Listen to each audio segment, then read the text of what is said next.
Viskas priklauso nuo to, kokia yra švietimo sistema, kiek jinai yra įgalinanti, kiek jinai yra pagal kažkokį tai vieną standartą ruošianti tą žmogų. Demokratiškumas, žmogaus asmenybės, didelis gerbimas ir vaiko ugdymas mąstyti ne viena kryptimi. Atrodo kelrodžio žvaigždė šiandien dirbant mokyklos reformoj. Jeigu mes norime pokyčių, tai turim pradėti kiekvienas nuo savęs. Ir Meilė Lukšienė sakė, kad mokytojas yra tas pavyzdys, mokytojas yra tas židinys, kuris gali uždegti kitus. Didesnis dėmesys turėtų būti tam žmogui, kuris mokys kitus. Mes nesame nei batsiuviai, nei kirpėjai, bet mes esame ugdytojai. Ir kad tas rezultatas, kurį mes norime pasiekti, jisai yra visų pirma per vertybinius dalykus grįstas, ne konkretus kažkoks rezultatas.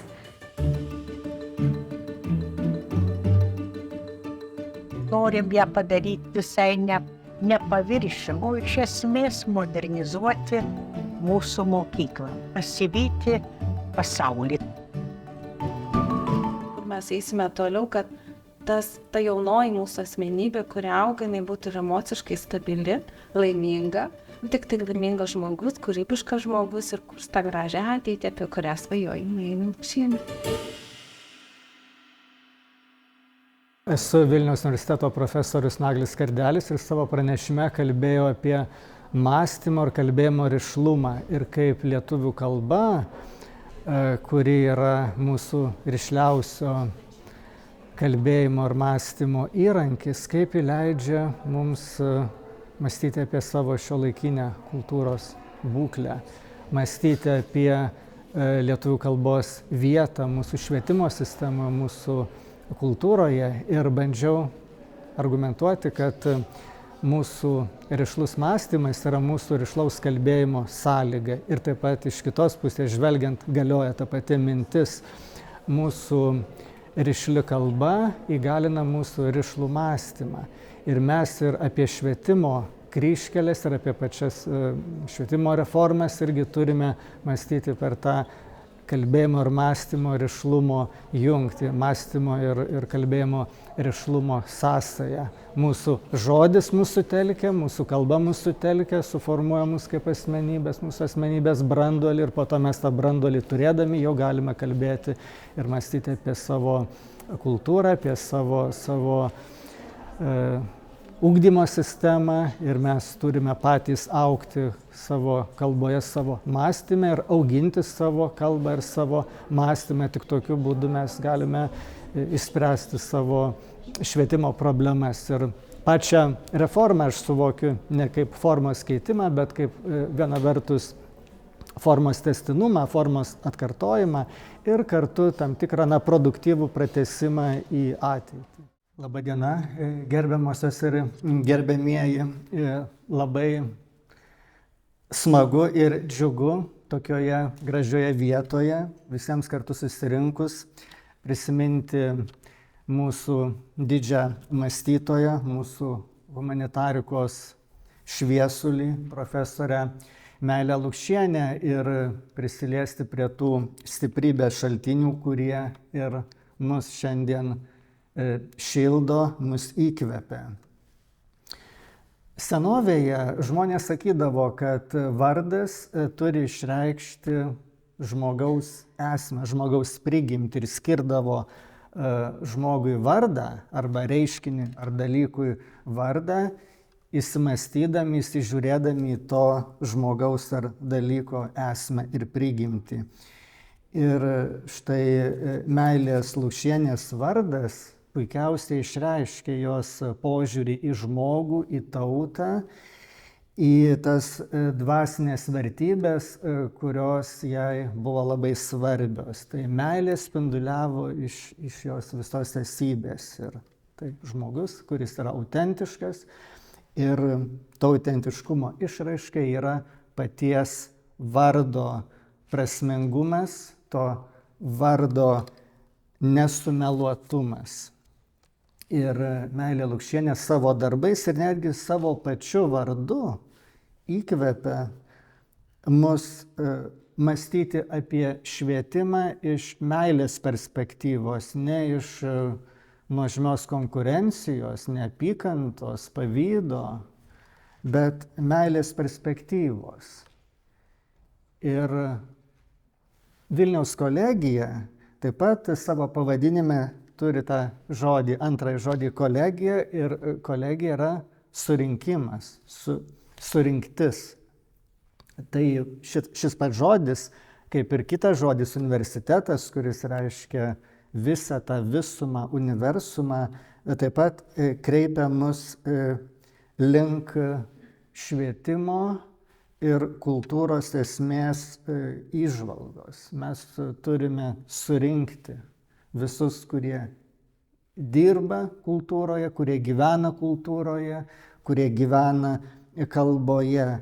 Mes per daug išsibarstę, mes per daug fragmentuoti, mums reikia surinkti į būrį, į visatą, į kolegiją, kad mes būtume kolegos kolegiški, nekonkuruotume arba konkuruotume tik tai draugiškai ir kartu dirbtume tuos švietimui ir kultūrai reikalingus darbus.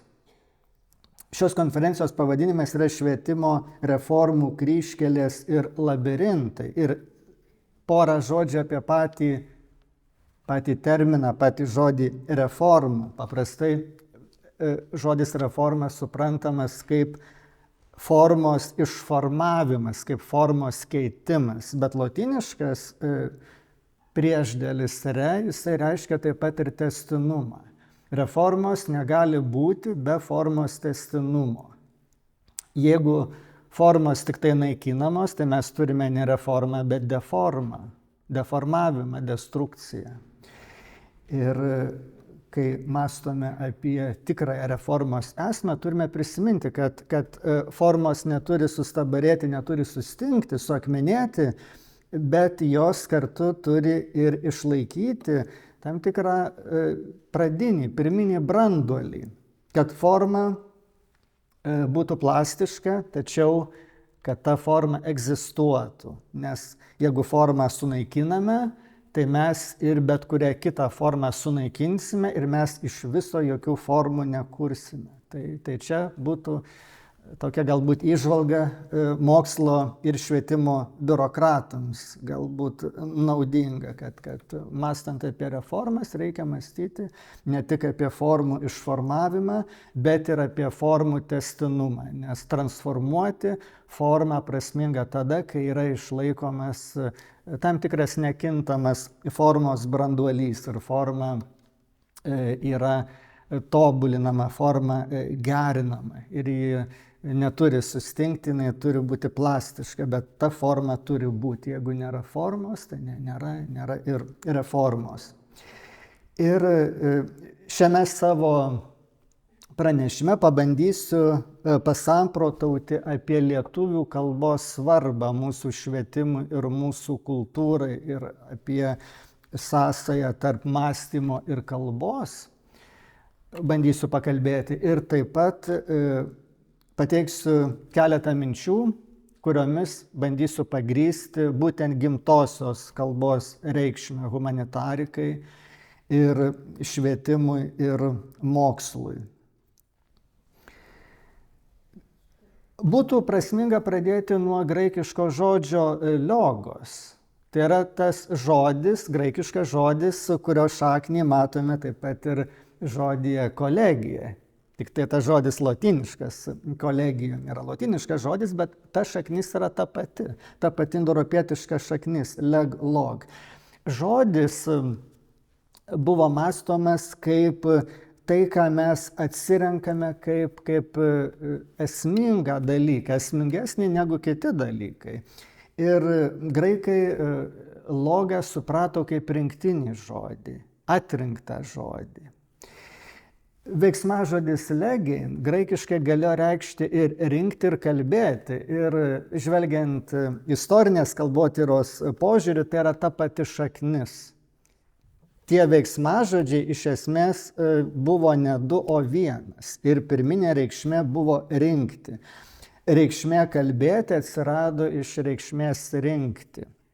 Ir mes turime graikišką žodį legin, kuris reiškia kalbėti, ir lotynišką žodį legere, kuris reiškia skaityti. Tai vienu atveju rinkti akimis, skaitant, tas raidės rinkti ir tokiu būdu perskaityti žodį. Ir legin kalbėti numanė tai, kad mes kalbame ne bet kaip, ne vapėdami, beblendami, bet mes atrenkame tai, kas prasminga, kalbame svariais žodžiais, rinktiniais žodžiais. Mes lietuviškai pasakytume, kalbame svariais žodžiais. Graikai pasakytų, kalbame rinktiniais žodžiais.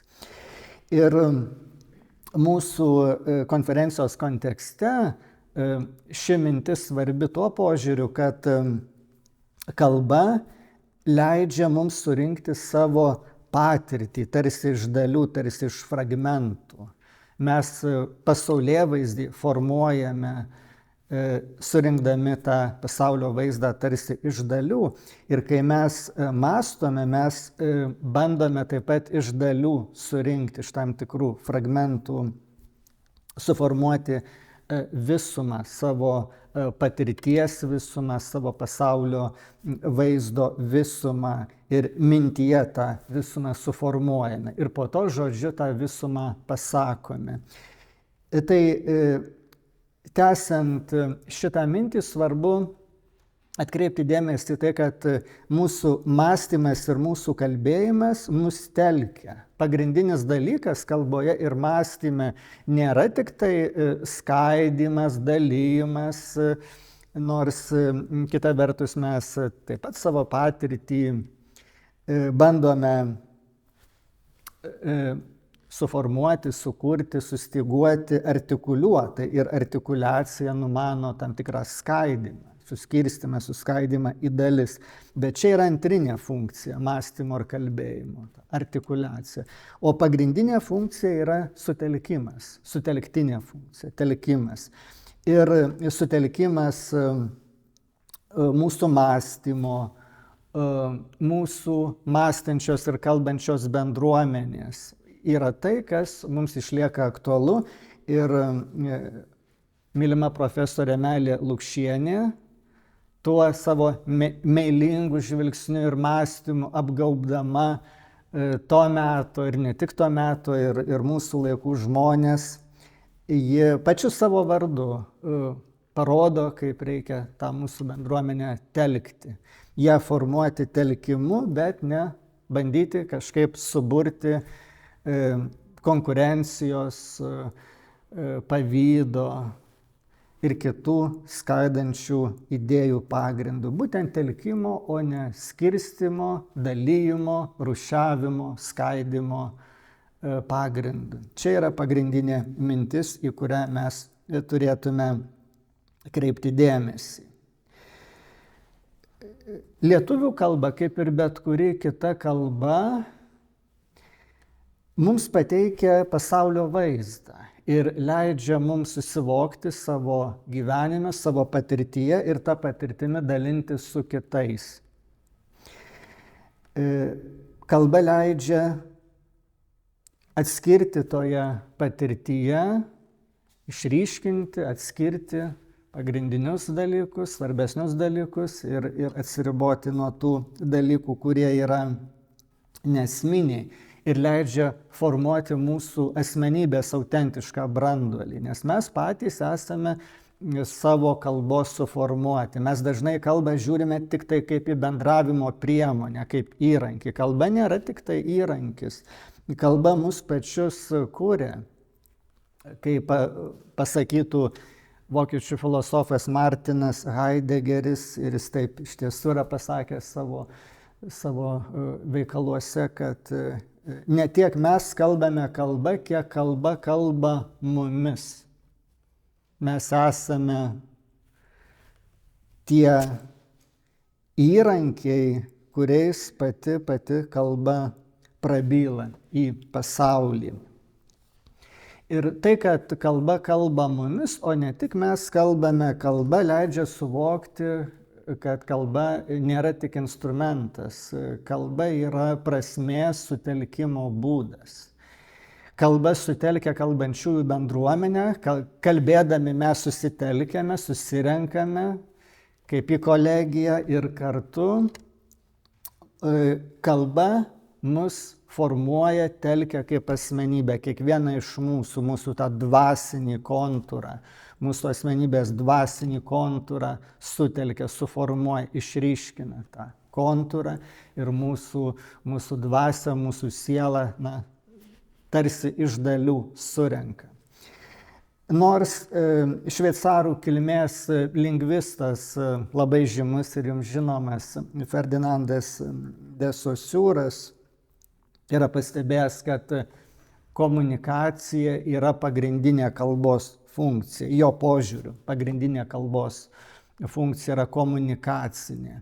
Tačiau šiuolaikiniai lingvistai teigia, kad greta tos komunikacinės funkcijos, kuri galbūt yra pagrindinė, galbūt nėra pagrindinė, bet tarkime pagrindinė, yra ir kitų funkcijų. Yra ir kognityvinė, ir emotyvinė, emocinė. Ir aš sakyčiau, prasmės telkimo funkcija ir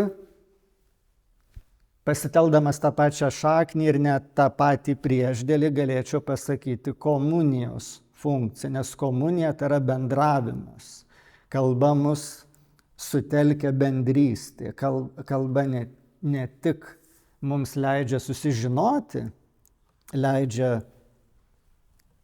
išsakyti savo mintis vieni kitiems, bet kalba mus sutelkia bendrystė. Tai čia yra ne tik komunikacijos priemonė, bet ir komunijos priemonė arba funkcija, ne tik komunikacijos, bet komunijos, sutelkimų, bendrystės funkcija. Ir tada ši mintis atitiktų tai, ką sakiau apie žodį pačioje pradžioje, kad mes tą žodį atsirenkame, renkame ir po to tie rinktiniai žodžiai jau savo ruožtu mus pačius renka, surenka, mūsų asmenybę surenka į tam tikrą visumą ir mes įgyjame tą autentišką branduolį. Kalba sukuria mūsų tą autentišką branduolį. Taigi turime tokį abipusį procesą, grįžtamai ryšį, būdami atidūs kalbai, atsirinkdami tuos žodžius kaip rinktinius, kaip svarius savo kalbėjimui, savo mąstymui, po to patiriame tą kalbos malonę, tą malonę, kurios dėka pati kalba mus toliau augina, mus telkia.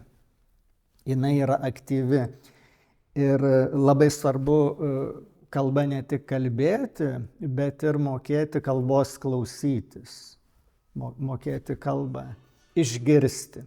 Ir ne tik išgirsti kalbos tiesioginės prasmes, tai kas yra kalbos paviršiuje, turinį, bet išgirsti kalbos dvasią, kalbos formą. Ir kaip žmogus turi kūną ir sielą, taip ir kalba turi savo kūną ir sielą, kuri reiškiasi turiniu ir reiškiasi forma. Jau antikoje mąstytojai atkreipė dėmesį į tai, kad tai, ką mes vadiname turiniu, tai yra ta kalbos materija, tai yra kalbos kūnas. O kas yra anapus turinio, kažkas dar esmingiau. Ta kalbos energija, ta kalbos forma, tai yra tarsi kalbos dvasia.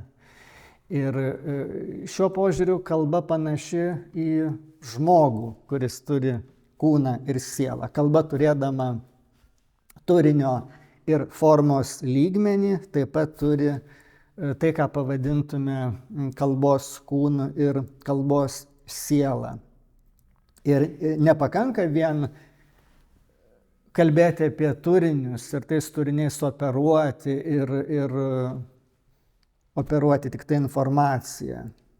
Nes tokia kalba būtų tikrai labai turtinga, bet ji būtų negyva, stokotų dvasios. Tai labai svarbu, kad mūsų kalbėjimas, mūsų mąstymas, mūsų kultivuojama kalba turėtų ne tik kūną, bet ir sielą. Kad kalba nebūtų tik tai informacijos kaupimo priemonė, bet kad kalba galėtų formuoti mūsų dvasią. Tas pats žodis informavimas, informacija numano tai, kad mes formą įdedame į kažką. Tas priešdėlis in rodo tą kryptį, kuri tarsi kreipia į vietą, kur mes kažką galime padėti. Bet daug esmingesnis dalykas yra ne įdėti formą kažkur, bet pačią formą sukurti. Ir kalba leidžia mums kurti tas mūsų minties formas ir mūsų būties formas, o ne tik formas, kurios neaišku kaip atsirado, iš kur atsirado ir kaip atsirado, tiesiog dėlioti iš vienos vietos į kitą. Ir mes būtent pačią kalbą dažnai perdėm instrumentiškai suprantame.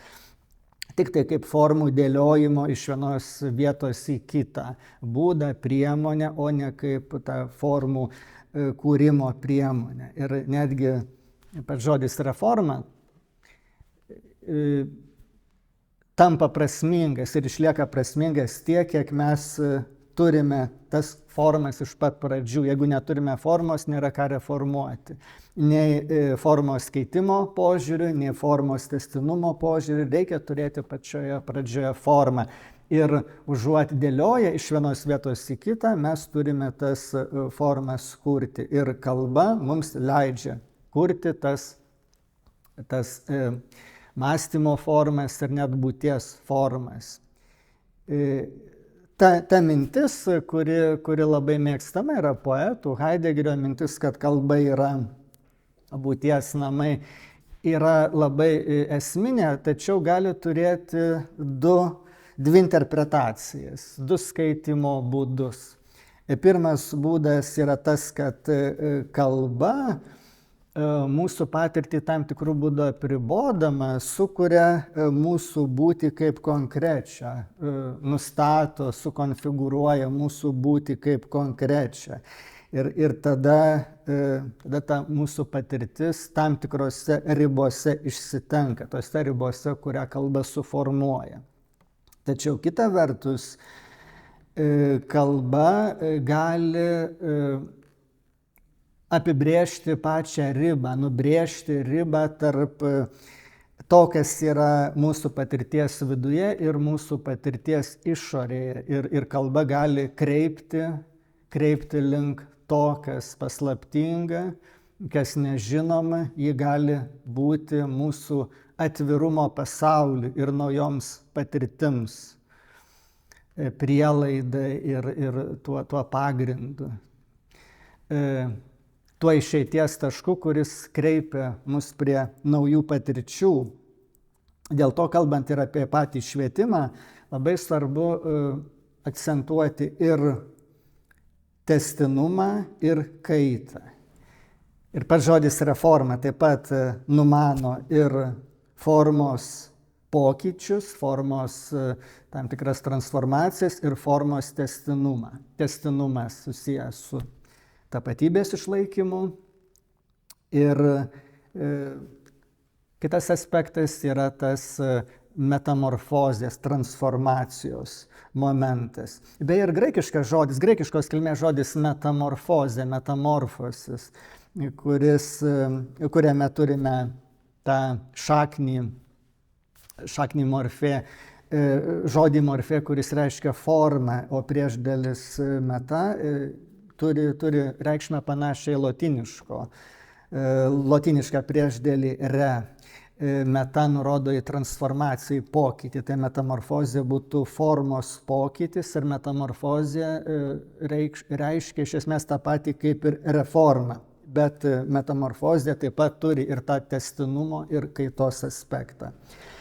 Ir keisti formą yra prasminga tik tada, kai ta forma apskritai yra. Jeigu mes reformuojamės iki tokio laipsnio, taip radikaliai, kad bet kokią formą sunaikiname, tai mes jau turime tik tai tam tikrą pliurę, tam tikrą tokią skystą masę, košę, kuri jau formos neturi ir tada bet kokia reforma netenka prasmės. Tiesiog nėra tos formos, kurią mes galėtume keisti, nes formos apskritai nėra. Ir būtent pati kalba, kuri yra mūsų atvirumo pasauliui prielaida ir būdas, leidžia mąstyti apie kaitos ir tapatybės išlaikymo santykį. Nes čia reikia nuosaikumo, čia reikia tam tikros pusiausvyros tarp tęstinumo aspekto ir kaitos aspekto. Ir tai, kas pačioje pradžioje vadiniuose žodžiuose buvo pasakyta, buvo iš tiesų labai teisinga mintis nuskambėjusi, kad mes iš tiesų turime keistis ir švietimas tikrai turi turėti tą kaitos dimensiją, kaitos matmenį.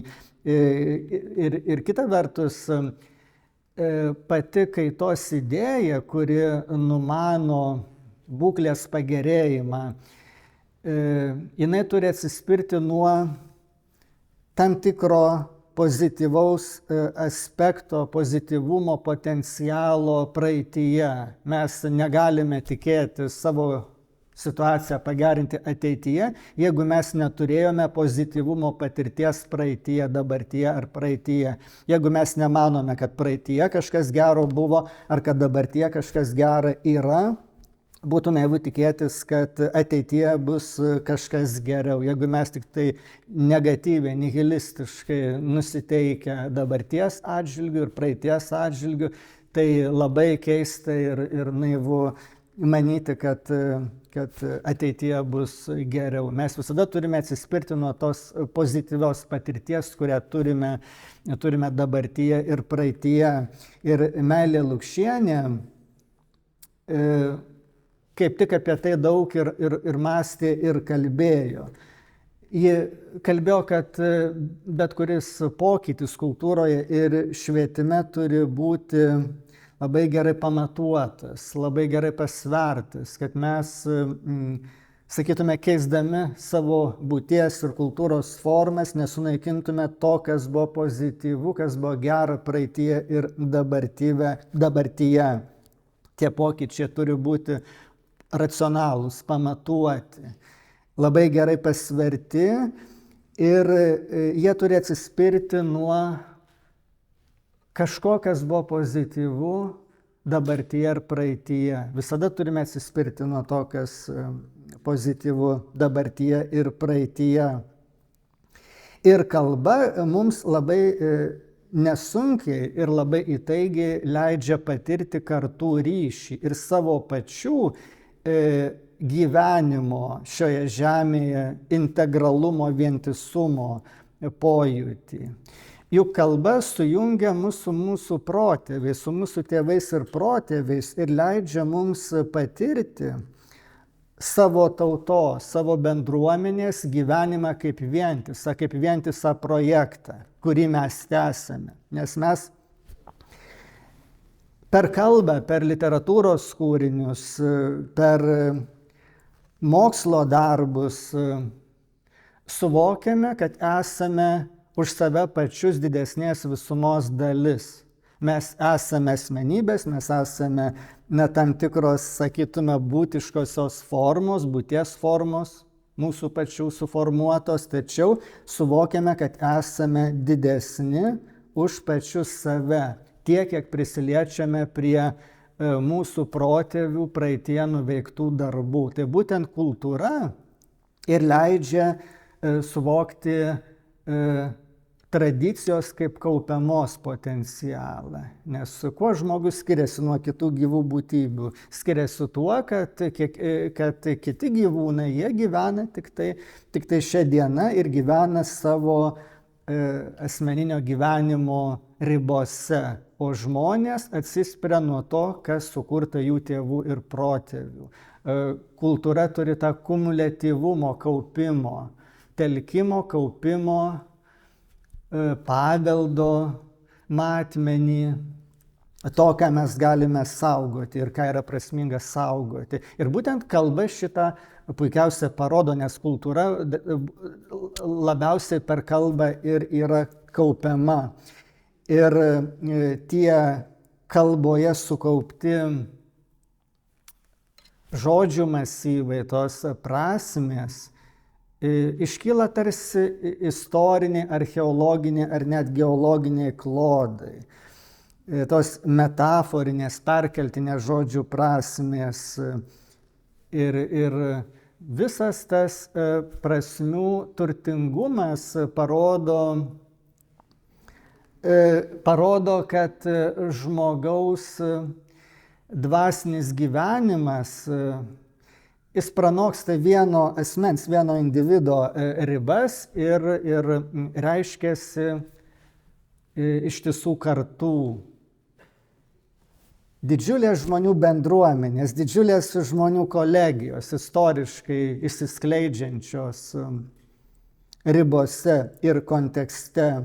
Ir sakyčiau, kad kalba yra pati kaip tekstas, pati kaip tam tikras dvasinis projektas. Mes dažnai mąstome apie kalbą kaip priemonę ir mes kalbėdami kalbą kuriame tekstus, kažką rašome ir tie tekstai turi prasmę. Bet pati kalba kaip tokia yra tekstas, su visais tais prasmių klodais, su tuo, ką sukaupė kalboje mūsų protėviai, mūsų tėvai ir mes patys, ir ką sukaups mūsų vaikai ir vaikaičiai, tai yra toks didžiulis tekstas. Didžiulis naratyvas, didysis pasakojimas ir šiuolaikinis supratimas apie mito sugrįžimą, apie to didžiojo pasakojimo reikalingumą, jis visiškai kitoks, tas supratimas negu prieš 20 ar 30 metų, netgi tuo metu, kai Meilė Lukšienė kūrė. Tuo metu postmodernizmas buvo labai madingas ir buvo sakoma, kad reikia atsikratyti didžiojo pasakojimo, tokio neturi būti, nes jis yra totalitarinis. Tai šiuolaikinis pasaulis grįžta prie supratimo, kad mums reikia to telkiančio mito ir apie tai ir Leonidas Donskis yra kalbėjęs ir daugelis kitų mūsų filosofų yra kalbėję apie tai, kad mums reikia tautą telkiančio mito. Mito gerąja prasme, ne mito, kuris mus klaidintų, ne mito kaip iliuzijos, ne kaip paklydimo, bet kaip tautą telkiančio naratyvo. Ir tam tikra prasme kalba jau savaime yra tas didysis naratyvas, nes kalba parodo tuos prasminius rėmus, kurių aprėptyje, ribose skleidžiasi tautos gyvenimas per šimtmečius. Kalba būtent parodo, apie ką mąstė mūsų protėviai ir leidžia mūsų pačių mąstymą, savo pačių mąstymą suvokti kaip to visos bendruomenės, visos tautos dvasinio gyvenimo dalį. Savo pačių mąstymą, savo pačių gyvenimą kalboje ir kultūroje mes suvokiame kaip dalį to didžiulio tęstinio projekto. Ir tada kalba mus sujungia su mūsų tėvais ir protėviais. Ir mes taip pat ir į ateitį savo pačių dvasinį gyvenimą projektuojame į priekį. Mes susisiejame taip pat ir su tais, kurie dar negimė. Ir tokiu būdu kalba leidžia mums patirti bendrystę ne tik su tais, kuriuos matome prieš savo akis, su kuriais tiesiogiai bendraujame, su ta kolegijum, kuri mums yra duota mūsų gyvenime, bet ir su tais, kurių jau tiesioginė prasme nėra, su išėjusiais ir taip pat su dar neatėjusiais. Tai štai kalba ir tokiu būdu mus telkia į bendruomenę, į tokią istorinę kolegiją, į sutelktinę žmonių bendryją, į dvasinės bendrystės visumą. Taip pat kalba leidžia mums suvokti ryšį ir su kitomis kultūrinėmis ir etninėmis bendruomenėmis, nes yra didelis paklydimas manyti, kad jeigu mes gerbėme savo kalbą ir savo kultūrą, tai mes tuo pačiu tarsi nuvertiname kitas kalbas ir kitas kultūras. Tai štai patriotizmo nereikia painioti su tuo bloguoju nacionalizmu ir kartais ir pats žodis patriotizmas yra be reikalo nuvertinamas, nes sakant, kad patriotizmas tai yra čia paskutinis niekšo pasiteisinimas, paskutinis niekšo argumentas. Iš tikrųjų taip nėra ir ypač tos tautos ir bendruomenės, kurios yra mažesnės, jos tikrai turi turi teisę į tapatybę, jos turi ne tik teisę, bet ir pareigą išlaikyti savo savastį, savo tapatybę.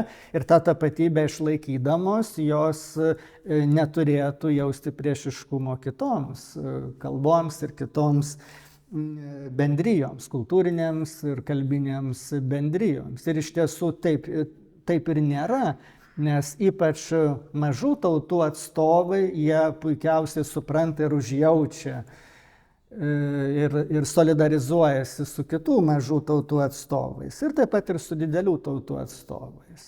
Taigi gebėjimas gerbti savo kalbą, savo kultūrą toli gražu nereiškia priešiškumo kitoms kalboms ir kitoms kultūroms. Ir aš netgi sakyčiau, kad jautrumas savo kalbai mus išmoko būti dėmesingiams kalbai apskritai, nes mes per gebėjimą įsiklausyti į savo gimtąją kalbą apskritai išmokstame skanauti kalbą kaip tokią metaforą pavartojant, gurmanišką metaforą. Mes tampame jautrus, atidūs kalbai apskritai, bet kokiai kalbai. Ir tada lengviau išmokstame ir svetimų kalbų, kitų kalbų.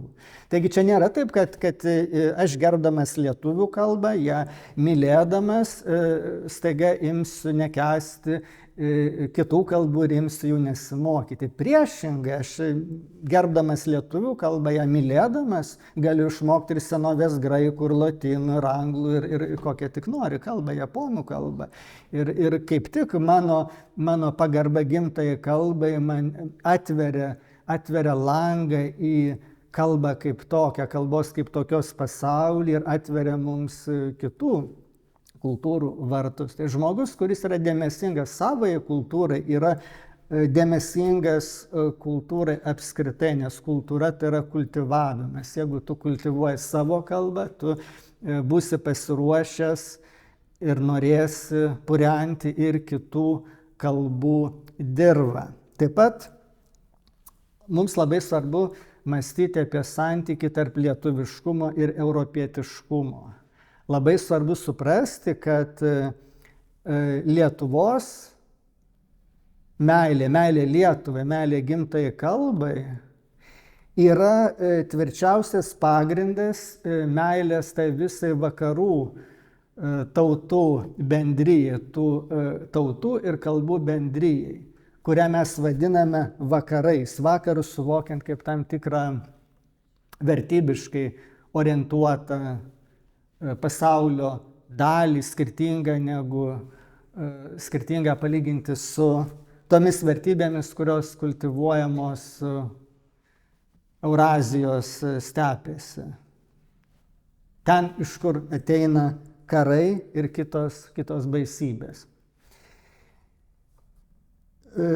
Esminis dalykas yra tas, kad mūsų lietuvių kalba yra savo dvasinė esmė, savo vertybiniu branduoliu labai panašiai į tas didžiasias antikinės kalbas, senąją graikų kalbą ir lotynų kalbą, kurios abi yra vakarų kultūros pagrindas. Ir lietuvių kalba kai kuriais aspektais, ne visais aspektais, bet kai kuriais aspektais yra archaiškesnė net už senąją graikų kalbą. Ne visais atžvilgiais, bet kai kuriais atžvilgiais. Taigi, mūsų kalba stovi greta senosios graikų kalbos, greta lotynų kalbos, greta tų didžiųjų kalbų, kurių pagrindų susiformavo visa europinė kultūra, visa europinė civilizacija. Ir galima pasakyti keletą frazių, kurios parodo, kokios tos kalbos yra panašios. Štai pavyzdžiui, didžiojo graikų filosofo Platono vardas Pleton nuo graikiško būdvardžio pletius, kurio reikšmę jūs žinote, nereikia versti, platus. Pletius, plėtėja, plėtiu, čia visom giminėm, vyriškai, moteriškai ir nekatrai. Ir lietuviškai platus, plati, platu. Graikiškai plėtiu, lietuviškai platu. Vyriška giminė plėtius, lietuviškai platus. Dar tas y buvo tariamas kaip toks beveik platus. Tai visiškai identiškai. Tai štai Platono vardas. Dabar jeigu aš lotyniškai pasakysiu, tu esi vyras, beveik nieko nereikia versti, savaime aišku. Mes kalbame apie būtinybę būti drąsiems ir graikiškai drąsus yra drąsus ir lietuviškai drąsus. Ir, pavyzdžiui, esti drąsus graikiškai, jis yra drąsus lietuviškai. Tai štai mes matome, kad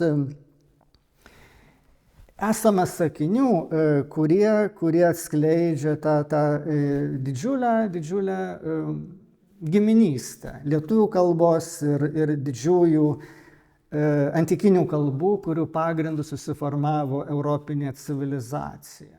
Taigi mums nereikia to lietuviškumo kažkaip gėdytis, nes mes esame beveik, kaip ir Renesanso laikais mūsų intelektualai manė, mūsų tos iškilios Renesanso ar baroko laikų asmenybės, kad mes esame Palemono palikuonys, mes esame savo kilme romėnai, mes esame tokie šiaurės romėnai. Tai be abejo, tai yra mitas, kuris istoriškai nėra patikrinamas, bet nepaisant, kaip mes tą mitą vertintume, tos romėniškos lietuvių kilmės mitą, bet kalbos mokslas aiškiai rodo, kad mes iš tiesų mąstome labai panašiai, kaip mąstė senovės graikai ir mąstė senovės romėnai, nes kalba parodo, kaip mes mąstome, kalba atskleidžia tai, kaip mes mąstome. Ir mūsų mąstymas yra panašesnis į senovės graikų ir romėnų negu netgi kai kurių kitų Europos tautų mąstymas. Bet mes čia tikrai neturėtume tų skirtumų akcentuoti, mes tiesiog turėtume vaduotis iš to provincialaus nevisavertiškumo komplekso, nes vienintelis bruožas, kuriuo provincialus žmogus, provincialas skiriasi nuo to, kuris toks nėra, tai būtent tiesiog manimas, kad tu esi provincialas. Jeigu tu nemanai, kad toks esi, tai tu toks ir nesi, o jeigu tu taip manai, tai tu toks ir esi. Tai štai čia yra labai tokia svarbus akcentas, kuris leidžia mums vaduotis iš nevisavertiškumo ir leidžiantis suprasti, kad lietuviškumas ir europietiškumas yra tikrai labai susiję dalykai. Tai yra, sakytume, to paties fenomeno, to paties dalyko, skirtingos pusės, bet ne priešingos, tiesiog skirtingos pusės ir jos yra labai esmingai susijusios. Dabar kita labai iškili lietuvių moteris, humanitarė Marija Gimbutienė atskleidė, kad dar iki indoeuropiečių atėjimo į Europą šitame žemyne, kurį mes vadiname Europa, tuo metu jis dar nebuvo vadinamas Europa, bet šitoje žemėje, šitoje teritorijoje klestėjo senosios Europos kultūra, taip vadinama senosios Europos kultūra, ir ji parodė, kad mūsų mitologijoje, mūsų tautosakoje yra daug atspindžių tos senosios Europos kultūros. Tai mes net ir šiuo požiūriu esame tos kultūros įpėdinė, esame paveldėtoje to dvasinio palikimo. Taigi dviem atžvilgiais, dviem aspektais ir indoeuropietiškojo kultūros klodo ir senosios Europos kultūros klodo požiūriu mes esame patys tikriausi europiečiai. Ir štai dėl to mums nereikia savo lietuviškumo priešinti europietiškumui. Ir ypač ideologinė prasme to nereikėtų daryti. Ir ne veltui popiežius Pranciškus kalba apie naujasias ideologijas, kurios reiškiasi kaip kolonizavimo veiksnys, kaip tokio, sakytume, kolonizuotos sąmonės formavimo priemonė. Ir labai teisingai atkreipia dėmesį į tai, kad mums reikėtų kritiškai žvelgti į madingas, perdėm radikalias ideologijas, kurios mus nori suformuoti mąstančius labai vienpusiškai ir suformuoti taip, kad mes atsisakytume savo autentiškumo, savo tapatybės ir priimtume kokį nors vienprasmišką, vienpusišką supratimą, dažniausiai susijusi su kokia nors radikalia socialinės politinės kaitos samprata, kad mes išsitapatintume, atsisakytume to, ką paveldėjome iš savo kultūros, iš savo tėvų, protėvių, per kalbą, per kultūrą ir priimtume kažkokį vienpusišką modelį. Ir Lietuvai tai visiškai netinkamas, visiškai ydingas požiūris ir mes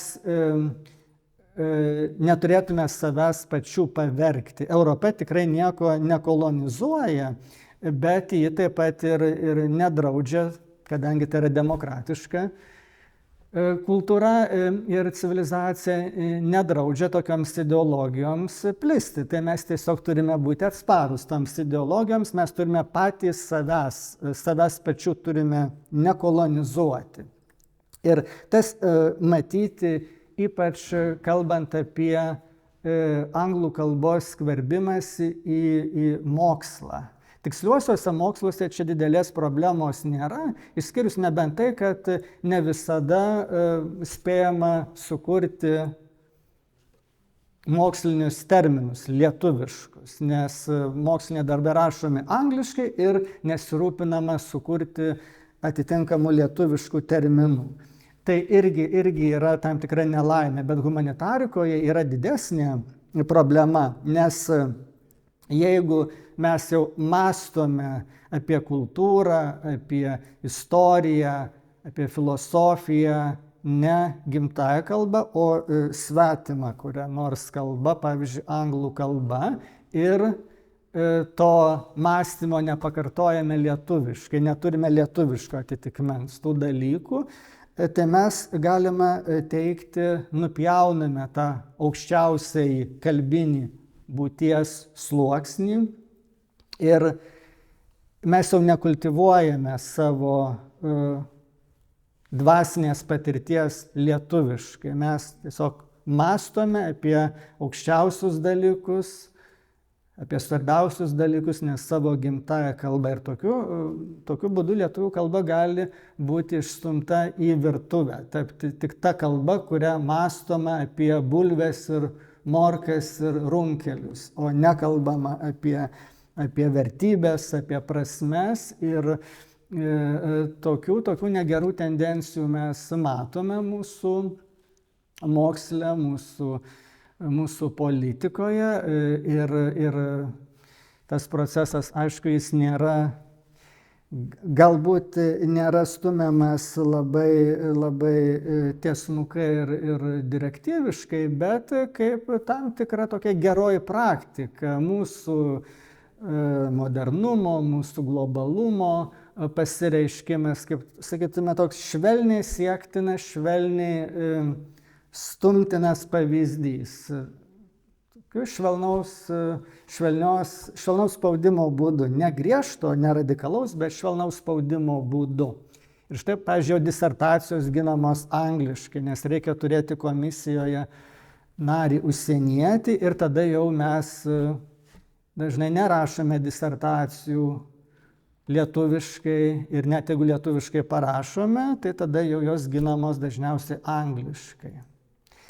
Ir jeigu tos savokos nėra išverčiamos į lietuvių kalbą, tai tada mes jau eliminuojame tą aukščiausią, svarbiausią žmogaus dvasinės patirties registrą. Mes jį išpjauname, nukirsdami, sakytume, ąžuolo viršūnę, jo tą kupliausią, vešliausią lają, palikdami galbūt tik šaknis ir kamieną. Ir gerai, kad mes šaknis ir kamieną paliekame, bet ta laja jau yra nupjaunama. Ir jeigu kalba jau netampa prestižo dalyku, o jinai jau nebelieka prestižo dalyku, jeigu nemąstoma ta kalba apie svarbiausius dalykus ir pasaulėvaizdis nėra kuriamas ta kalba iš esmės jau išeina iš apyvartos. Ir štai jau šiuolaikinis jaunimas, jis tiek įnikęs į anglų kalbą, kad labai dažnai kai kuriuos dalykus lengviau pasako angliškai negu lietuviškai. O tai rodo, kad jie jau pradeda mąstyti angliškai. Tai štai mes iš tiesų galime save laikyti lietuviais ir gimtakalbiais tada ir tik tada, jeigu išlaikome mąstymą lietuvių kalbą. Ir mąstymą lietuvių kalbą ne tik apie bulves ir morkas ir apie runkelius, bet apie tas svarbiausias prasmes ir vertybės. Tai štai mums labai svarbu atstatyti, atkurti lietuvių kalbos prestižą ir statusą humanitarinių mokslų sferoje, akademinio mokslo srityje. Dažnai sakoma ir teisingai sakoma, kad niekada lietuvių kalba negyveno taip gerai ir neturėjo tokių tvirtų pozicijų kaip šiais laikais. Ir šiuo požiūriu teisingai sakoma, ypač turint galvoj, kiek mokslo darbų rašoma lietuviškai ir apie lietuvių kalbą, kiek darbų rašoma ir kiek knygų yra leidžiama. Bet čia tik tai viena pusė. Kalba gali būti mirusi, praktinė prasme, de facto, net jeigu apie ją labai daug žinome ir apie ją labai daug rašome. Pavyzdžiui, sanskritas, tai sanskritu dar kalbama Indijoje, bet senoji graikų kalba yra mirusi. Ir tai yra kalba, viena iš kalbų, kuri labiausiai tyrinėjama pasaulyje. Ir žodynai profesionaliausi, ir gramatikos puikiausios, ir daugiausiai tyrinėta, ir tekstai parašyti graikiškai yra nuodugniausiai ištirti ir vis tiek tai yra mirusi kalba. Ir lotynų kalba puikiausiai ištirta. Tai tas pasakymas, kad dabar lietuvių kalbai gerai sekasi, nes ji labai tyrinėjama, jos niekas nedraudžia, kad tai yra tiesiog nuoroda į jos puikią ateitį ir tai, kad jinai nesusiduria su jokiomis problemomis. Tai labai klaidingas požiūris, nes gali būti labai daug knygų leidžiama, kalba gali būti labai tyrinėjama, bet jeigu kalba nemąsto, ta lietuvių kalba, sakykime, šiuo atveju nemąsto, iškiliausi Lietuvos filosofai, istorikai, jau matome, kad to ąžuolo viršūnė nupjauta. Ir šaknys gali būti tvirtos ir niekas tai kalbai negresia ir lietuvių kalba neišnyks kaip kokia nors indėnų kalba Šiaurės Amerikoje, kurią kalba ten keli šimtai ir keliasdešimt žmonių. Ne, jinai neišnyks, bet jeigu mes tik tai virtuvėje kalbėsime apie bulves ir morkas ir runkelius, o nekalbėsime apie filosofiją ir nemąstysime apie filosofiją lietuviškai, ir nebendrausime lietuviškai vieni su kitais, mąstydami apie tas svarbiausias prasmes ir dalykus, tai lietuvių kalba bus dvasiškai mirusi, bus likęs tik jos kūnas, galbūt labai didelis ir labai gerai ištyrinėtas tų kalbos anatomų, bet jinai bus vis tiek mirusi, jeigu humanitarikos lietuvių kalba nebus. Tai mes turime šitą dalyką labai gerai įsisąmoninti ir kai mums sako, kad lietuvių kalbai labai gerai sekasi, nes mes dabar turime geriausias sąlygas savo tautai, politinės sąlygas ir saugumą, ir leidybą klestinti, ir mokslas klesti, daug knygų leidžiama, vis tiek mūsų kalbai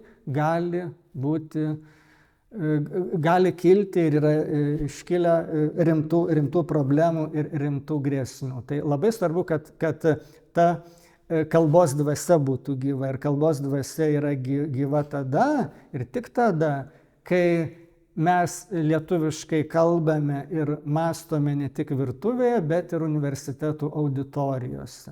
Tai mes turime kaip tam tikrą užduotį ateičiai savo tokią išsikelti, grąžinti lietuvių kalbos prestižą. Pats prestižas, jis didžia dalimi yra lemiamas ir politinių sprendimų. Jeigu politikai suformuoja tokią terpę, kurioje pagrindinė vertybė yra ėjimas į išorę, tarptautiškumo didinimas, globalizacija ir taip toliau, tai mes sukuriame tokias prielaidas,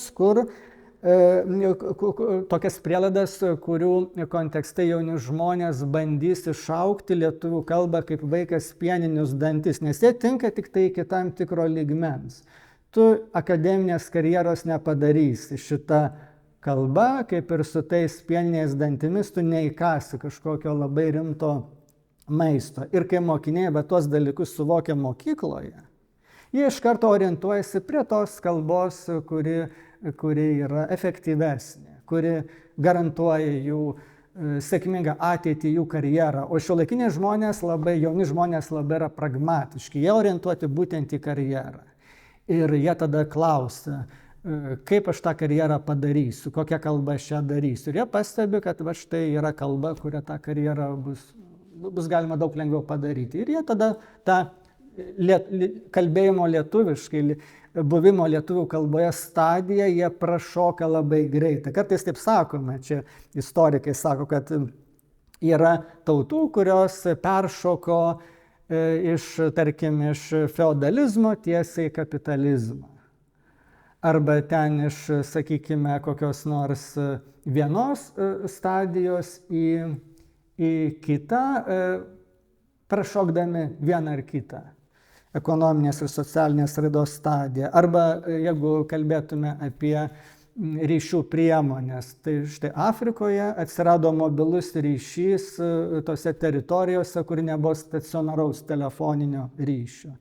Tai aš apie tai kalbu, norėdamas atkreipti dėmesį į tai, jog yra grėsmė, kad mūsų jauni žmonės iš karto labai pragmatiškai mąstydami, būdami, tarkim, 10-12 metų, jie supras, ar pamastys, ar jiem bus įteikta, kad lietuvių kalbos nereikia toliau kultivuoti, auginti jos savyje, kad leisti jai augti žmoguje, nes tai yra tokia išaugtina stadija, kaip greitai augančiam paaugliui kelnės ar koks kitas rūbelis, kuris labai greitai turi išaugti. Lemta labai greitai išaugti tą drabužėlį ir tada to drabužėlio jisai negerbs ir jis stengsis jį kuo greičiau numesti ir išaugti iš jo. Tai štai tos grėsmės tikrai yra ir mums apie jas reikia mąstyti ateityje. Ir profesorė Meilė Lukšienė savo darbais, savo patirtimi mus moko mąstyti strategiškai.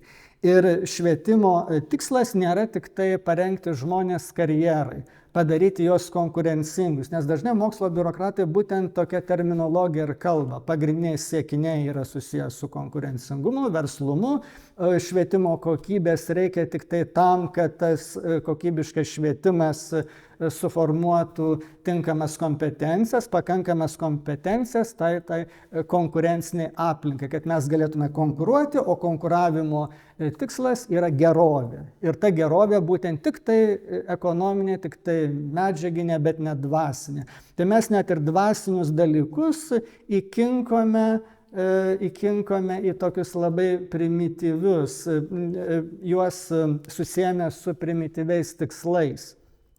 Tai netgi humanitarika tada turi tarnauti ekonomikai ir dažnai tie mokslo kokybės vertintojai klausia, kokia čia ta ekonominė nauda tų socialinių mokslų ir humanitarinių mokslų, ir jeigu tos naudos nėra, tai tarsi ta visa veikla yra neefektyvi ir niekinė. Tai mes norime, kad dvasia tarnautų pilvui. Tai ką jūs dirbate dvasios srityje, kad jūs galėtumėte būti efektyvesni, kurdami medžiaginę gerovę, o kad prasmė turi dirbti prasmę ir dvasia dvasiai, o ne dvasia pilvui, tai apie tai nesusimąstome. Ir Meilė Lukšienė, jeigu būtų gyva, tai mums tikrai pritartų, sakytų, kad iš tiesų švietimo tikslas yra ugdyti visapusišką asmenybę. Ir pats žodis ugdymas, jeigu mes į kalbą įsiklausome, tai matome, kad čia yra ta pati šaknis kaip augti ir auginti. Tiesiog kitas balsokaitos laipsnis, kaip pasakytų lingvistai.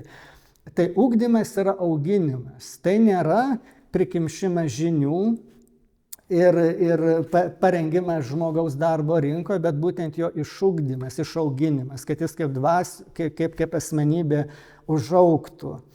Ir auginti mes galime tik tai kultivuodami, tik tai meilingai. tik tai meilės būdu, kaip Meilės Lukšienės vardas ir pasako, neįmanoma augalo išauginti jo nemylint, orchidėjos ar kitos gėlės, ją įmanoma auginti tik tai mylint. Tai šita analogija, šita metafora tiktų ir žmogaus ugdymui. Mes jį kaip augalą turime auginti ir ugdyti auginimo būdu, tokio meilingo kultivavimo, bendravimo, kolegiško bendravimo su vaiku būdu ir lietuvių kalba, kuri mūsų lietuvišką patirtį geriausiai gali išreikšti, mūsų tą autentišką patirtį, ji leidžia mus auginti, mums save pačius auginti ir mums mūsų vaikus, mūsų tas būsimas kartas auginti pačiu geriausiu, pačiu efektyviausiu būdu. Ne tos metodikos ir vadybinės įvairios priemonės, kurios mus kviečia tik tai kandžioti vieni kitiem gerklės, brutaliai konkuruoti, o supratimas, kad mes turime veikti tais atrodytų labai senais metodais, bet visiškai nepasenusiais ir tais, kurie yra mūsų atžvilgių ateityje. Nes mums reikia tokio kalibro asmenybių kaip Meilė Lukšienė. Tai jos vizija tinka ir mums. Ir tai, apie ką ji mąstė, išlieka mūsų ateityje, mūsų horizonte ir mes turime žiūrėti. Aišku, labai gaila, kad mums vėl dabar reikia grįžti prie to, kas kažkada buvo mąstyta prieš kelis dešimtmečius, nes per tuos kelis dešimtmečius įvyko tikrai daug gerų dalykų, bet to tokio strateginio lūžio, to perėjimo prie humanistinės humanitarikos, žmogiškos humanitarikos šito pokyčio neįvyko. Įvyko tik tai tokios, sakytume, technokratinės manipulacijos, bandymas į viską žvelgti iš vadybos perspektyvos, žmogų vertinti kaip išteklių, kaip priemonę, kaip įrankį ir sakyti, kad mes turime prisitaikyti prie globalaus pasaulio iššūkių irgi nėra atsakymas, nes tada mes esame tik tai minkomas plastilinis, jeigu mes neturime savo stuburo. Tai tada nereikia kalbėti, kad reikia ugdyti aktyvų pilietį, nes mes iš karto jį ugdome kaip konformistą, kaip tą, kuris turi prisitaikyti, nes pasaulis yra toks, iššūkiai yra tokie, jis turi prisitaikyti. Ir po to mes norime, kad jis gintų valstybę. Tai ar konformistas gali ginti valstybę? Ir tas, kuris išduoda savo gimtąją kalbą, jisai išduos ir savo tautą. Tas, kuris išduoda lietuvių kalbą, jis išduos ir Lietuvos valstybę. Tai mes turime šitą tikrai suvokti ir pačiame švietime jau mes turime pereiti nuo konvulsijų, nuo tokio blaškymos ir klaidų taisymo prie nusiraminimo ir galbūt strateginės krypties keitimo. O tas keitimas jis irgi turi tradiciją. Tai tiesiog grįžti prie tų idėjų, kurias iškėlė, kurias išmąstė, išjautė mūsų iškili mąstytoja, mūsų šviesulys, profesorė Meilė Lukšienė. Ačiū.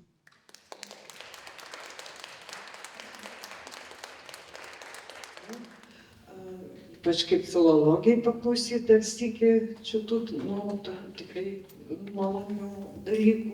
Pasakykit, ką Jūs galvojate apie Lietuva 2050 šitą dalyką, jeigu Jūs susipažinot? Ačiū. Tai jokių piktų minčių. Taip, mano įsitikinimu, tos strategijos turėtų būti rengiamos irgi atsižvelgiant į sveiką protą, nes jeigu jos rengiamos vadybiškai, mąstant tik vadybiškai, bet ne filosofiškai, ne strategiškai, tai vadyba paprastai yra grįsta siekinių kėlimu ir tų siekinių įgyvendinimu. Tai jeigu mes žinome, ką mes turime pasiekti, tai rodo, kad mes nesuvokėme ateities prigimties, kad ateitis yra atvira ir mes nežinome, kas mūsų ateityje laukti. Čia panašiai kaip mokslininkas, kuris rašytų mokslinį projektą ir parašytų, ką jisai atras, ką jisai ištirs ir atras. Tai jeigu jisai gali tiksliai pasakyti, ką jis atras, tai rodo, kad jis jau tai atradęs ir tų pinigų jam ir nereikia.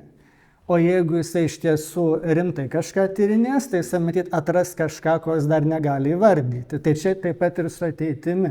Tai mes tiesiog turėtume mąstyti, kaip mes pasirengsime tiems ateities iššūkiams, o ne tai, ką mes labai konkrečiai, tiksliai pasieksime. Nes toks požiūris remiasi statišku ateities įsivaizdavimu, kad ateitis bus labai panaši į dabartį ir kad tos tendencijos bus tokios labai lengvai prognozuojamos. Tarkim, mes tendenciją žinome ir mes žinome, kuriame taške būsime po 10, 20, 30 metų. O tie procesai netiesniai, nelinijiniai, kaip matematikai pasakytų.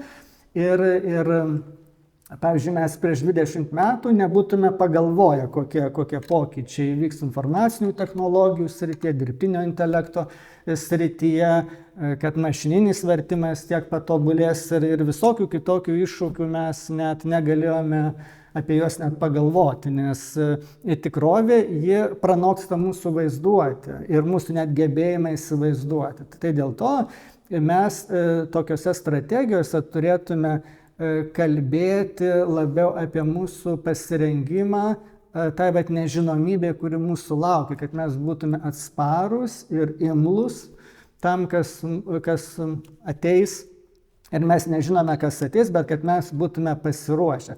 Kartais čia dar karo strategai ir geopolitikos formuotojai daro skirtį tarp žinomų nežinomųjų ir nežinomų nežinomųjų. Čia pavyzdžiui, buvęs Jungtinių Amerikos valstijų gynybos sekretorius Donaldas Rumsfeldas yra šitą skirtį paminėjęs tarp žinomų nežinomųjų ir nežinomų nežinomųjų. Tai va tokios strategijos, jos iš esmės bando dirbti su žinomais nežinomaisiais, o ne su nežinomais nežinomaisiais. Ir tikra strategija turėtų mus parengti būtent tiems nežinomiems nežinomiesiems, o mes turėtume būtent tą vertybinį stuburą, savo dvasios stiprybės potencialą didinti, o ne nustatyti labai konkrečiai vadybiškai, ką mes pasieksime po 20-30 metų. Nes tuo metu tie gyvenantys 2050 metais jie tik pasijuoks iš mūsų, sakydami, kad čia panašiai kaip mes XIX amžiaus pabaigoje pasakytume, kad tarkim 1980 metais mes ten turėsime garvežių turėti tiek ir tiek, o ten jau ta technologija bus visiškai neaktuali ir pasibaigusi. Tai dėl to mums reikia daug vertybiškiau ir abstrakčiau tokias strategijas formuoti. Bet aš nesakau, kad jinai savaime yra bloga, tai ten yra ir gerų dalykų. Tik tai aš pats labai žiūrėčiau kaip filosofas, labai rezervuotai apskritai galimybę tokią strategiją kurti, nes jos tokį labai technokratinį vadybinį požiūrį išreiškia. Tiesiog išreiškia mūsų norą sukontroliuoti ateitį, o ateitis net 5 metų perspektyvoje nėra aiškio, kalbant apie keliasdešimt metų, tai čia visiškai neaiškiai. Profesorių, taip, prašau. Ačiū Jums už pristatymą. Aš savo klausimą norėčiau formuluoti atsispirdamas nuo Jūsų minties, kad kalba kuria prasmę ir ypač susijęjant su ta mintimi, kad jeigu mes tautą apibrėžiame kaip tam tikrą bendruomenę kuriamą vienos prasmės arba bendros prasmės, arba tai, ką Jūs labai plačiai kalbėjote apie ryšį su protėviais, arba mes galėtume prisiminti tą patį Edmundo Berko apibrėžimą, kai jis tautą apibrėžia kaip gyvųjų mirusiųjų ir dar negimusiųjų bendriją. Tai mano klausimas būtų, ar tai reikštų, kad jeigu mes nebekalbame, o to pačiu, kaip Jūs minėjote, ir nebemąstome lietuviškai, tai šiuo atveju lietuvių tautos kaip tokios ir nebelieka. Ar Jūs nedarytumėte tokios radikalios išvados, tarkime, galėtume prisiminti kitus pavyzdžius, kad ir airių pavyzdį. Aš aišku tikrai asmeniškai nenorėčiau, kad lietuviams nutiktų ir mes kalbėtume ne tik tai akademinėje srityje, bet ir toje Jūsų minėtoje virtuvėje, gimtąją kalbą. Bet vis dėlto, klausimą formuluojant trumpai, ar kalbėjimas ir mąstymas svetima kalba reiškia ir, šiuo atveju lietuvių kalbos nunykimą arba mirtį?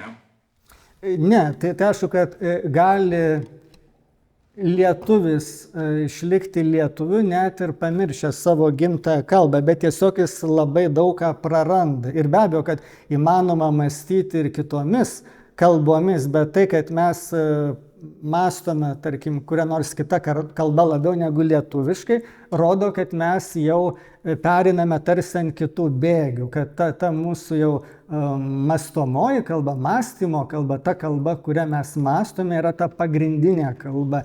Ir aišku, mums, kaip gimtakalbėms lietuviams, tikrai to nereikėtų linkėti. Būtų gerai, kad mes tebe mąstytume lietuviškai, bet aš tiesiog net ir save patį va tai pagaudamas, nes aš tų kalbų moku tikrai daug ir aišku ne vienodų lygių, bet aš, pavyzdžiui, matau, kad tarkim yra dalykų, sričių ar kokių, sakytume, sąvokų, kurias lengviau yra išreikšti kuria nors kita kalba negu lietuvių kalba, bet tai yra tik tai išimtis iš taisyklės. Tai tiesiog parodo, kad tas kalbinis akiratis yra platus ir tas mąstymas jis reiškiasi įvairių būdų, dažniausiai lietuviškai, bet gali ir kitų būdų.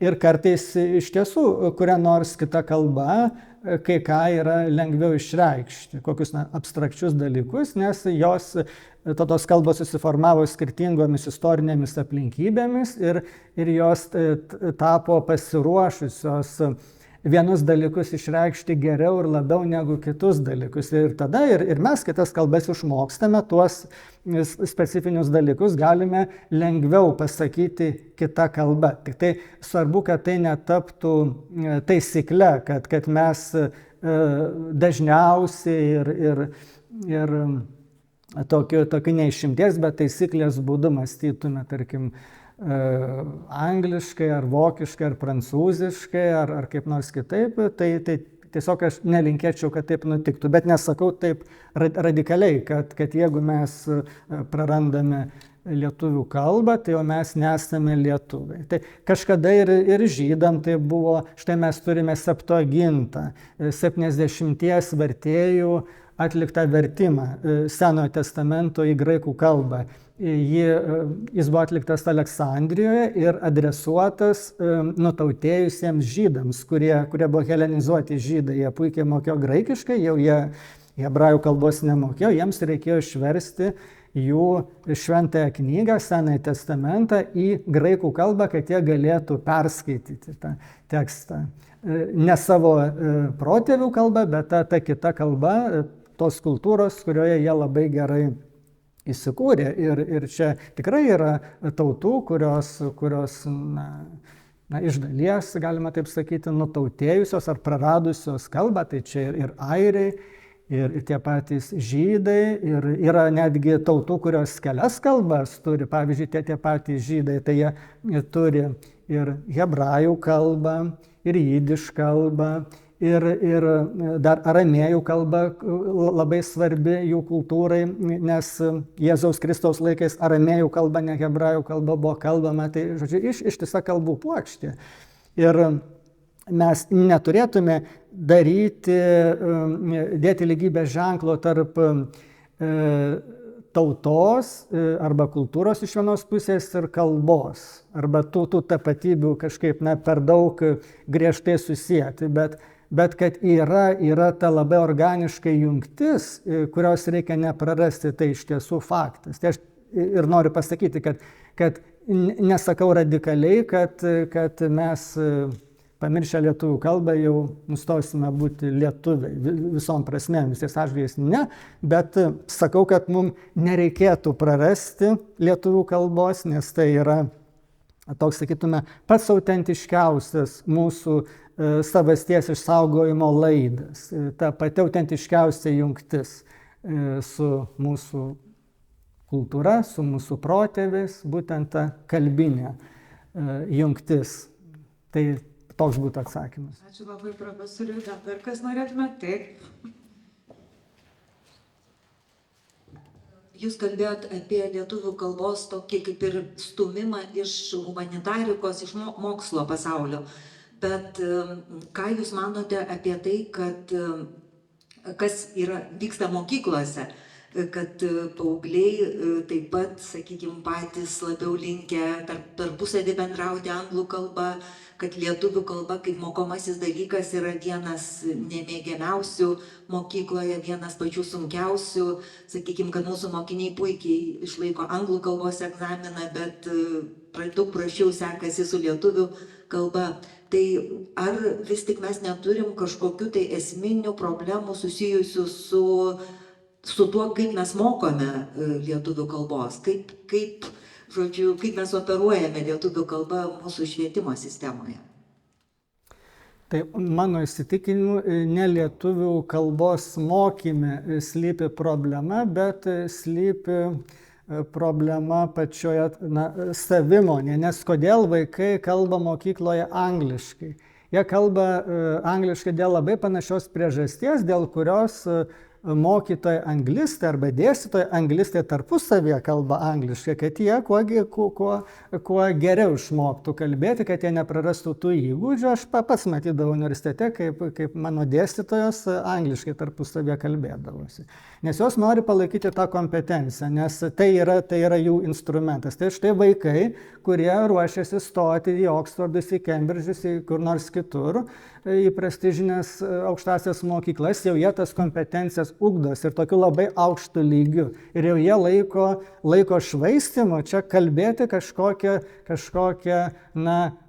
zulusų kalbą, atsiprašau. Nes mums gresia labai panaši padėtis kaip kokie nors Pietų Afrikoje, kur prestižinės kalbos yra anglų ir afrikansas, o visos kitos ten labai daug tų Afrikos genčių kalbų, jos visos tokios kaip antraplanės. Tai kad mes netaptume tokia valstybė, kur yra daugybė bantustanų, yra Lietuvos lietuviai, Lietuvos lenkai, Lietuvos rusai, Lietuvos žydai, bet ta fasadinė kalba, anglų kalba, tarkim, gal ateitie dar bus vokiečių, prancūzų, ir mes jau tokį labai įdomų fenomeną matome, kai aukštosios mokyklos savo tą fasadinį pavadinimą, tą pagrindinį pavadinimą formuluoja nelietuviškai. Pavyzdžiui, Vilnius Tech, Vilniaus Gedimino technikos universitetas. Kažkada buvo, tai toksai logotipas, kuris labai raiškus, labai tarptautiškas, bet čia jau mes matome tokias kultūrinės preferencijas. Jau ne Vilniaus Gedimino technikos universitetas, bet Vilnius Tech. Tai čia yra tendencija. Tai aš tiesiog noriu pasakyti, kad problema visai ne su lituanistika, ne su mokymo metodika, netgi ne su programomis, bet aš iš tiesų manau, kad greta kanonų priklausančių kūrinių dėstymo reikėtų galbūt įtraukti daugiau šiuolaikinės literatūros, lietuvių literatūros kūrinių, kurie mokiniam būtų įdomesni. Tai aš to neginčiu. tą pokytį lengva padaryti, bet tai yra nesminis pokytis, jisai strategiškai nieko nepakeis. Tai kol vaikai gyvens tokioje aplinkoje, konkurencinio spaudimo ir globalizacijos tokio spartinimo aplinkoje, tai jie bus užsiprogramuoti, bus užprogramuoti save matyti kaip išteklių su tam tikrom kompetencijom, ir anglų kalbos įgūdžiai yra ta pagrindinė kompetencija. Skaitmeniniai įgūdžiai ir anglų kalba, čia yra pagrindas. Na, matematika taip pat dar. Informatika, matematika. Ir tada jie visas, o dar supratimas, kad reikia prioritetizuoti savo siekinius, savo energinius išteklius, visokius išteklius reikia prioritetizuoti, nustatyti, kas svarbu, kas nesvarbu, ir tada žmogus, jeigu jisai labai pragmatiškai mąsto, jis orientuotas į karjerą, jisai klausia, ko jam reikia tiem karjeros siekiniam pasiekti, ir tai yra skaitmeniniai įgūdžiai, matematika, anglų kalba, jisai iš karto nusistato prioritetus ir jau nesidairo į šalis. Tiesiog tokia yra mūsų gyvenimo situacija. Čia yra tokia lemtis, kaip Heideggeris pasakytų, mes nelabai ką galime padaryti. Pokytis turėtų jau būti civilizacinis. Čia mes turėtume jau ontologinį lūžį patirti, kad galėtume grįžti į tą ankstesnę būseną. Ir čia jokios programos, joks mokyklinių programų peržiūrėjimas ar mokytojų kompetencijos klausimai nėra esminiai, jie tik tai ten promilę, netgi ne procentą, promilę gali pokyčio nulemti, o iš tiesų turi kažkoks toks ontologinis lūžis, politinis ontologinis lūžis įvykti, kad galėtų būti kitaip negu yra. O dabar toliau tęsti su pagreičiu va taip, kaip yra. Ir nieko mes nepadarysim.